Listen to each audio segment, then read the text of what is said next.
boa tarde. Meu nome é Juliana Soares. Eu vou apresentar o artigo chamado Tecnologias Assistivas Imprimíveis em Repositórios Online.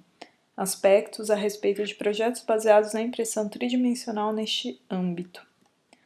Eu sou doutoranda do Programa de Pós-Graduação em Design da Faculdade de Arquitetura e Urbanismo da Universidade de São Paulo, no Brasil.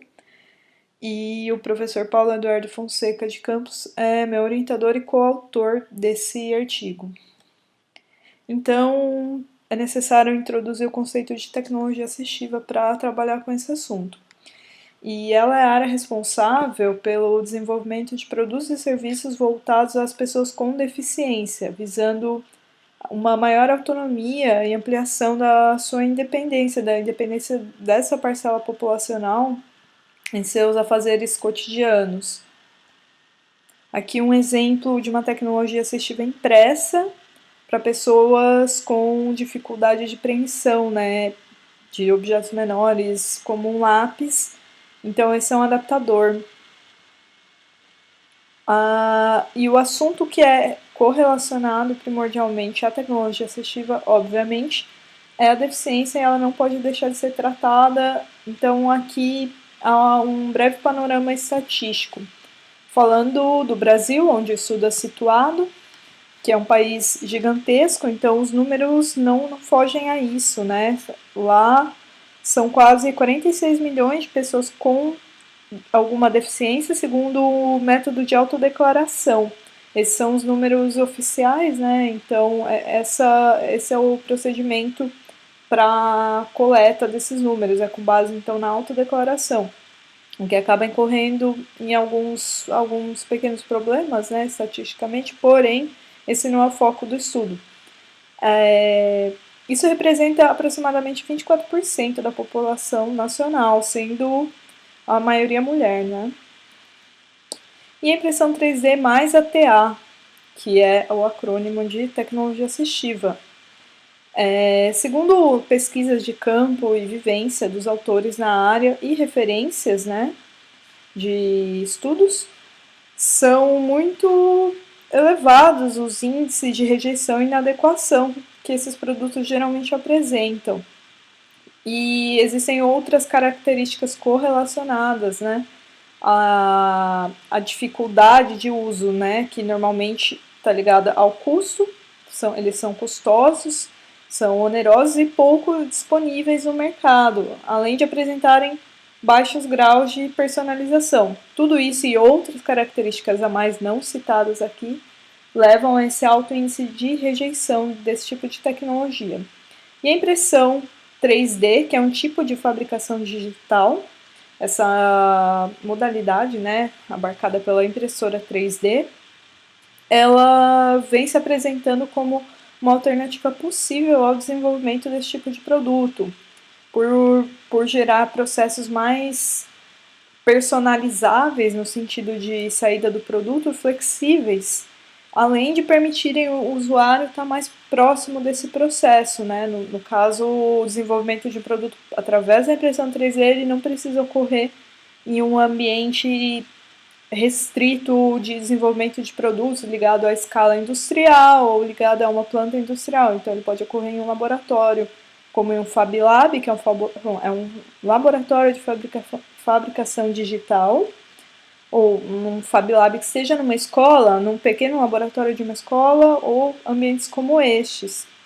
Aqui no caso eu trago o exemplo da Amélia Souza, que é uma usuária de um Fab Lab público que faz parte da rede Fab Lab Livre de São Paulo, que é uma rede pública e gratuita.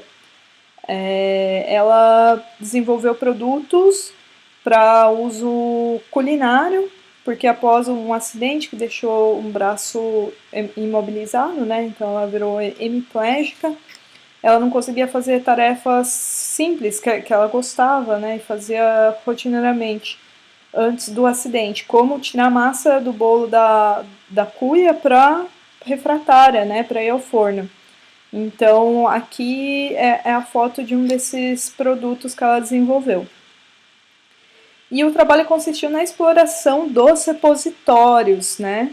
Então, alguns dados foram retirados dessa exploração, como entender quais eram os arquivos mais disponíveis, no caso a STL, que é uma forma de extensão no qual os softwares que mandam a impressão para a impressora, né, 3D leem, quais são os mais acessados, como o Thingiverse, e alguns dados destes foram recolhidos a partir dessa imersão neste território. Aqui um print do Thingiverse, que é esse repositório que a gente acabou de falar. Então, o repositório, o que ele é? Uma espécie de biblioteca online, com projetos, uma série de projetos. O projeto da Amélia, que foi mostrado lá atrás, está num catálogo, num pequenino catálogo que faz parte da rede FabLab. Agora, existem esses grandes repositórios, né, que são em escala global, como o Thingiverse. E explorando também os referenciais a respeito, referenciais teóricos a respeito desses repositórios. Existem não muitos estudos, mas já alguns que abarcam esse tema.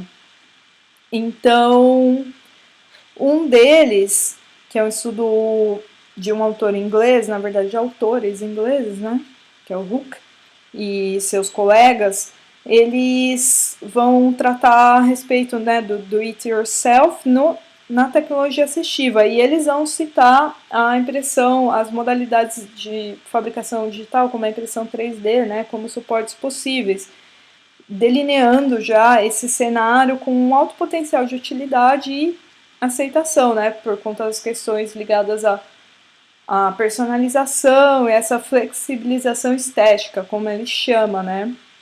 Isso costuma ser quase inexistente nos produtos de mercado. Porém, existe uma parte conflitante que é com relação aos profissionais de saúde, que vem com desconfiança essa entrada dessas tecnologias como suportes possíveis à produção de tecnologia assistiva. E a disponibilidade parental, que ele fala, é a questão das pessoas terem tempo para se dedicar a esse desenvolvimento, entender como eles funcionam e se apropriarem. Também, indo ao encontro disso, né, das pessoas se apropriarem das tecnologias, são relatadas a falta de detalhamento desses projetos. Então, as plataformas ainda carecem de um maior encontro de usuários, descritivos, que sejam um pouco mais aprofundados e detalhados. Isso é reportado como um aspecto que pode ser melhorado e é um possível entrave atual ao uso, né, desses projetos. No Brasil não foram localizadas plataformas que surgiram no contexto nacional, mas sim alguns bancos que reúnem projetos de tecnologia assistiva não focados em impressão 3D ou fabricação digital, mas em uma miríade de formas de se fazer, e lá no meio se encontram esses, né, da área de impressão 3D. E ainda foi citado o Pinterest como um site bastante utilizado para referência também, nesse caso dos projetos. Aqui alguns exemplos, então adaptador de caneta, né, de escrita ou lápis, e um objeto para segurar o livro para quem tem dificuldade de manter as duas mãos na hora da leitura. Então, como projeções e potenciais, o que pode ser tirado, né, pode ser tirado desse estudo? Que há uma maior necessidade de pesquisas e ensaios clínicos com relação aos materiais, né? Então, a boa parte desse receio também com relação dos profissionais de saúde é a respeito disso, das interações alergênicas, das interações desses materiais em contato com a pele dos indivíduos que vão fazer uso dessas tecnologias assistivas.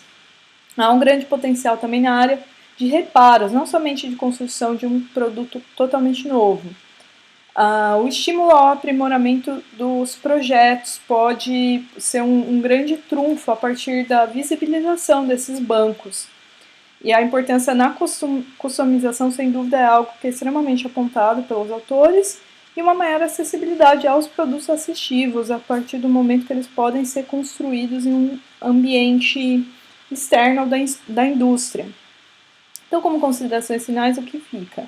Há uma potencialidade promissora que é citada pelos autores e visibilizada em loco, uma demanda de mais estudos em várias áreas envolvidas na TA, né, como a questão dos produtos químicos, a validação com profissionais de saúde, a necessidade de ponderação sobre a sustentabilidade de produção, consumo, então um olhar crítico a respeito de como estão sendo utilizados esses projetos como que eles estão tendo saído, se eles estão sendo realmente, né, utilizados, enfim, questões com relação ao consumo e a conexão com outras pautas para que realmente o uso desses produtos ganhe efetividade. Então, relações com políticas públicas e pautas inclusivas, porque a tecnologia por si ela não faz nada, ela tem que estar conectada com todo esse mundo ao redor.